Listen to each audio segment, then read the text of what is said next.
right. So, understanding copyrights and contracts in a shared world. There's lots of shared worlds out there that have multiple writers and multiple artists.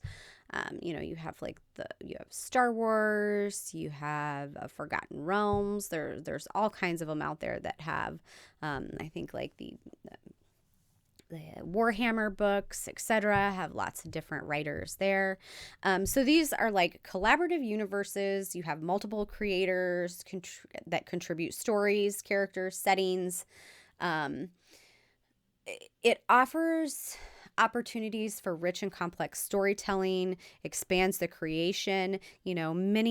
Many hands make light work. So the more heads that you get, the more creative things, you bounce ideas off of each other. They're great projects to be a part of. However, navigating the copyrights and drafting effective contracts can leave them a little bit more complex. And I think that a lot of creators get really excited just to be a part of these shared worlds, that oftentimes, it's like, oh, where do I sign? Just to be part of it. And it ends up, on a sour note. So you have to be very careful where you are and make sure that everything is very clear and fair in the agreements. So copyright, we all know, is the legal right that grants the creator of the work exclusive rights to its use and distribution, including the right to reproduce, distribute, perform, display, or to license the work. So in the context of shared worlds, understanding how copyright applies to the contributions is important to ensure that your rights are respected and protected. So ownership and contribution. In the shared worlds, so there's multiple creators to the same universe, which complicates the ownership of the copyright. Typically, the copyright ownership in shared worlds can be divided into a couple different buckets.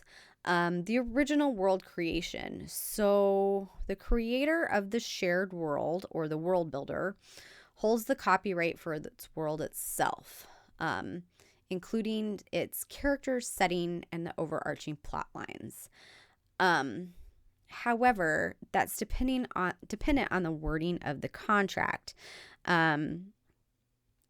I was part of a collaborative project that there was an overarching idea for the world build, and each different sections of the world were distributed to different content writers with an overarching idea, but there were no names or plot lines or cities or world or serious world building with it. And the understanding was that, everything that was written within the pages of the book would be the copyright of the writer, and the idea of the concept of the world, the higher concept of the world, would belong to someone else. And so then everything within my pages, such as, the character names, the traditions, the mannerisms, the all of that world building, then became mine. So I own the copyright to, I guess, my little section, you would say, and then the other authors owned their own sections. So that would be the ownership. And then you have to look at the contribution. So individual creators contribute stories, characters, or elements to the shared world. Their contributions may be original works or adaptations of existing elements within the shared world. So I developed all of my own elements, and so those became my original works. So a little bit different. It was a very weird scenario. So I do have some experience there on the muddiness of it, I guess you could say. Licensing agreements. So to manage copyright effectively, licensing agreements are essential. So the agreements outline how the shared world elements can be used by other creators.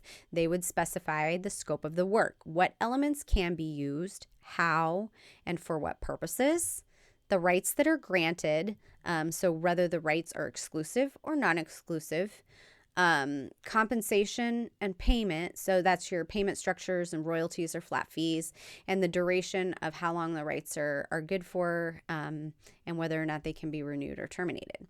So, for example, in my scenario, the scope of the work, how it can be used, anything within my pages was mine. So if another writer wanted to use my character, it had to be approved, and the purpose had to be approved, and how it was used.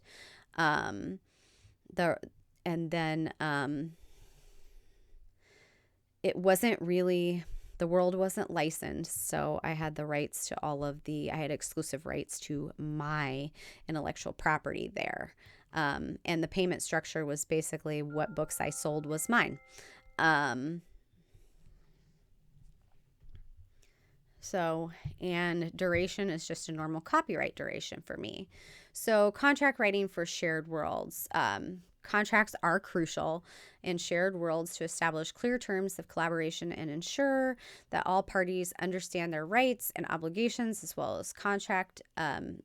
A well-drafted contract helps prevent disputes, clarifications, roles, and compensation. Here's kind of where our collaborative project fell apart.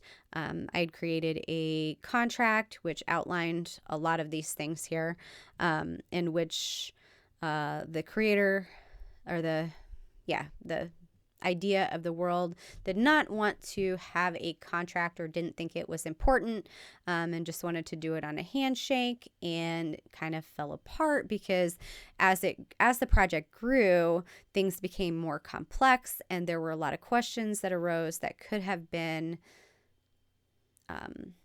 they could have been defined in a contract. So, for example, the definition of terms. Clearly define key terms such as shared world, contribution, and intellectual property. So a clear definition of there would help. Scope of the work. Outline what contributions are expected from each party, including deliverables and deadlines. Ownership rights. Specifically, who owns the right to the original world and any new contributions. So, he owns the right to like the original idea, and then the new contributions would be what the individual writers came up with in their worlds. Licensing. Detail how the original world elements and contributions can be used by others. Part of the reason that a contract is important, and not having one in the project I was part of, if somebody liked the project and said, hey, I really want to make this into a movie, or I want to make this into a manga or a comic or something, the fact that we don't have clear ownership rights or details on how the world elements can be used as licensing, if we can't provide that to somebody who's interested in purchasing a license, they're going to walk away. They're not going to touch it with a 10-foot pole. They're already going to know all of this stuff isn't well defined. They have no intentions of getting, wrapped up in a court case where people are going to argue about what they own and what they don't own. And so they're just going to walk away, and they'll pick up somebody else's intellectual property. So really kind of shot ourselves in the foot on that one. Compensation and royalties. We did have payment terms and how payments will be made, and then outlining any royalties, profit sharing, or any of that. Work for hire. I think a lot of times work for hire situations are basically where creators, contributors considered the property of the commissioning party, often resulting in the creator relinquishing the copyright ownership. So basically, they're paying you up front. They're going to pay you a set amount. It's usually going to be a larger amount. You're not going to get any royalties on it. They're going to pay you outright for the copyright. So you're going to write it, and they're going to publish it. They're going to get all the sales from it. You're only going to get that initial payout that was agreed to in the contract. So you do not retain any rights to your work beyond the terms of the contract. It can be advantageous for a commissioning party that may limit the creator's use of their contributions. So they can pretty much take it and use it however they want, and you get nothing. Confidentiality, ensure that all parties keep sensitive information about the shared world confidential. A lot of times you'll see a no compete clause. Prevents creators from using elements of the shared world in competing projects during and after the contract period. Termination clause. You always want to outline when a contract can terminate. You want to detail what happens in the breach of contract or failure to deliver. So if you don't deliver the piece that they commissioned you to do, you're not getting paid. But that needs to be clearly outlined there. And dispute resolution also. So you need to, a lot of clauses on dispute resolution will often have mediation or arbitration to keep it out of court. Some best practices for contracts and shared worlds. You want to make sure that there's clarity and detail. So ensure that all the terms are clearly defined and detailed. If you have any questions, ask that it's clarified in the contract. Ambiguities can lead to misunderstandings and disputes. You really have to think about it. If there's a question there, it needs to be answered in the contract. I would highly recommend seeking legal advice from professionals experienced in intellectual property and entertainment laws. Again, I do review a lot of contracts, but my contracts are typically going to be financial contracts. And so I don't know, I could probably review a contract and understand it, but would I know everything about intellectual property and entertainment law to make sure that it's a comprehensive contract and to ensure that all of my rights are protected? Probably not. I don't have experience in those types of contracts, and so I would probably then defer to legal advice. Communication is important. Make sure that you maintain open and transparent communication with all parties. Regular updates and discussions can help prevent issues and foster a collaborative environment. Feels like everybody has a buy-in, everybody's part of the group. If you don't do that, then people feel like they're kind of just flailing out on their own and they don't feel part of the collaborative project. Flexibility.